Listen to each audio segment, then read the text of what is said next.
Ever wonder how a cheap yellow fruit helped overthrow governments? Because that's exactly what bananas did. In the early 1900s, Americans fell in love with bananas. They were exotic, sweet, and suddenly everywhere for just a few cents. Behind that miracle price was a company that treated entire countries like plantations. It was called the United Fruit Company.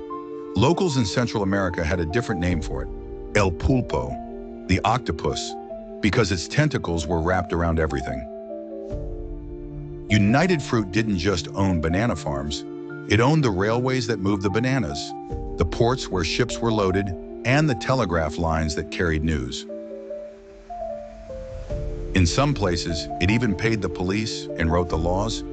If you crossed United Fruit, you weren't just fighting a company, you were fighting the biggest landowner, the biggest employer, and the most powerful political force in your country. Take Guatemala in the 1950s.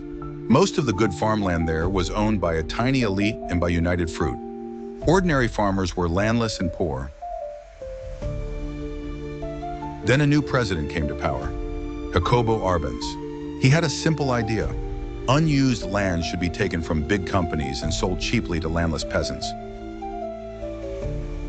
That included hundreds of thousands of acres owned by United Fruit.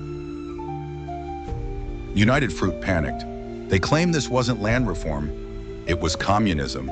The company hired lobbyists, publicists, and lawyers in the United States, and they had powerful friends. The US Secretary of State had worked for United Fruit's law firm. So had the head of the CIA. The line between the company and the American government was very thin.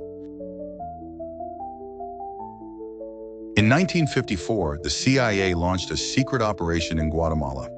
They armed and trained a small rebel army. They spread fake radio broadcasts to make it sound like a huge uprising. Guatemalan pilots who supported the coup bombed parts of their own country. Under pressure, President Arbenz resigned. A new US-friendly leader took over. United Fruit kept its land. Banana exports were safe.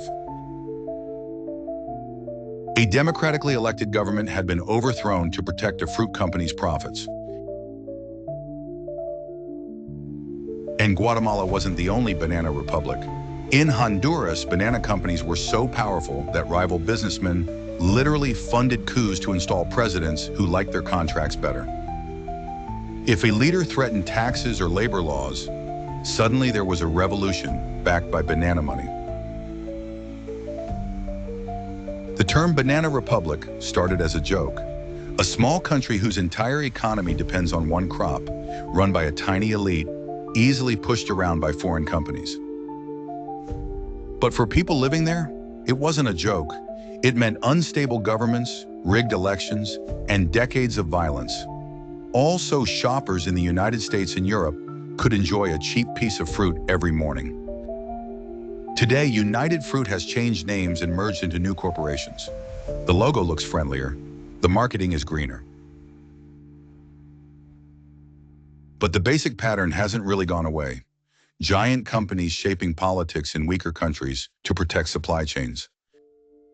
That banana on your kitchen counter is part of a story about land, power, and empire.